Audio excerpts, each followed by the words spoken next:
Les analyser, surtout dans les grandes tendances, avec Maître François Gauthier. Vous êtes notaire à Reims. Et le marché immobilier, dans la Marne, c'est beaucoup Reims.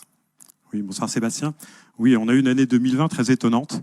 On a commencé le premier trimestre 2020 dans la continuité de 2019, c'est-à-dire un marché plutôt dynamique, mais avec des prix plutôt dans la stabilité.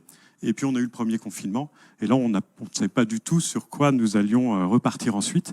Et là, c'était la grande surprise parce qu'on a eu non seulement un rattrapage de tout ce qui ne s'était pas fait pendant le confinement, mais surtout, on a eu un rebond énorme et on s'est aperçu que le confinement avait été en réalité un accélérateur de projets auprès de nos clients qui avaient peut-être des envies de changement, qui n'avaient jamais pris le temps de réaliser. Et le confinement a fait qu'ils ont exécuté leurs projets.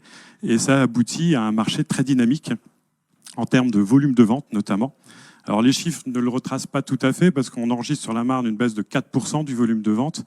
Mais comme on l'a dit tout à l'heure, on est déjà sur une année qui s'est faite en 9 mois plutôt qu'en 12 d'une part. Et puis moins 4% par rapport à 2019 qui était la plus haute année historique en termes de volume de vente. Puisqu'en France, on avait dépassé le million de ventes, ce qui n'avait jamais été atteint. En réalité, on est revenu sur les chiffres des années précédentes, 2018, qui étaient déjà des années très, très, très fortes en volume.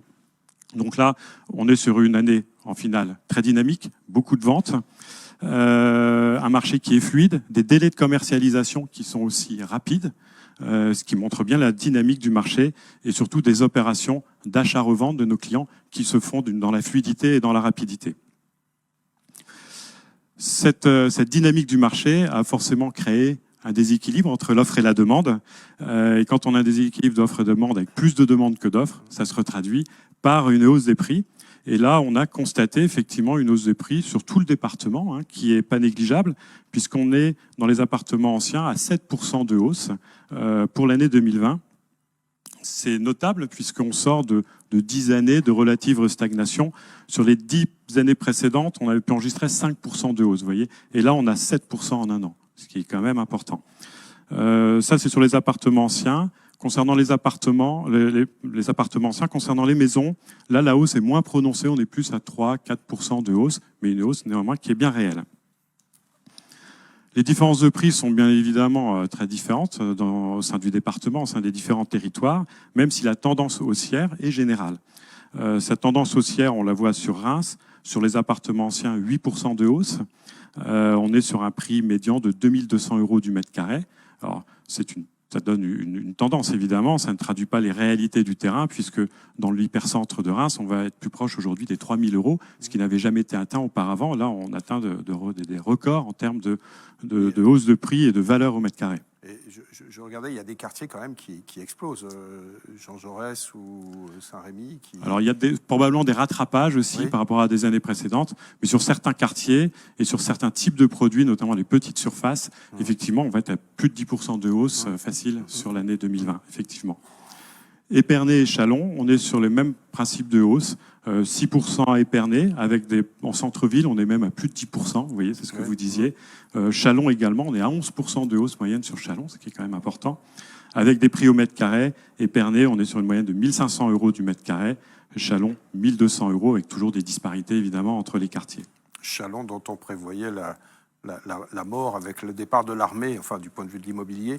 Voilà. Et finalement, alors ce départ de l'armée, de fonctionnaires également, s'était traduit à l'époque par des baisses de prix importantes. Oui. Aujourd'hui, il y a un rattrapage. Le marché avait un peu anticipé, et aujourd'hui, il y a un rattrapage qui s'est réalisé effectivement. Sur les terrains à bâtir, on a toujours une forte demande parce qu'il y a peu d'offres en terrain à bâtir. Et puis aujourd'hui, la volonté du gouvernement, c'est d'éviter l'extension des villes et des villages.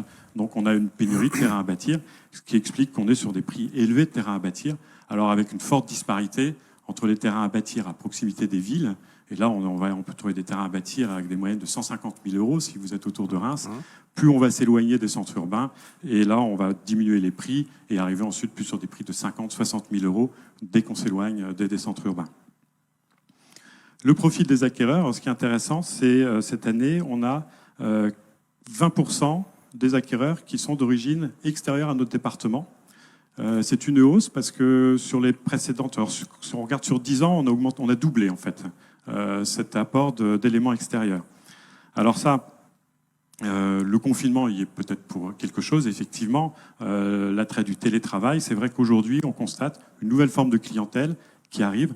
Alors, on n'est pas non plus débordé par les Parisiens qui arrivent, ça c'est un petit peu un mythe, mais bien qu'il y a tout de même une réalité, on en a plus qu'avant. Avant, c'était anecdotique, maintenant, ils viennent et surtout, les professionnels de négociation nous le disent, il y a beaucoup plus de visites par des gens qui viennent d'Île-de-France, qui viennent visiter, tant en ville, ça ils sont intéressés par le TGV, l'autoroute, le télétravail, mais également en zone plus rurale pour des résidences secondaires. Sud-Ouest Marnais ou...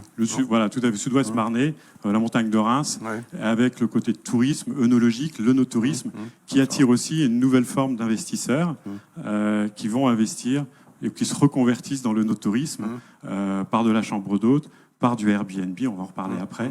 Donc là, on a aussi un nouveau marché d'investisseurs. Le marché d'investisseurs qui est très présent. On a un véritable attrait pour la pierre qui se confirme d'année en année. Et aujourd'hui, les taux d'intérêt très bas, la faible rentabilité des placements financiers renforcent cet attrait pour la pierre de la part des investisseurs.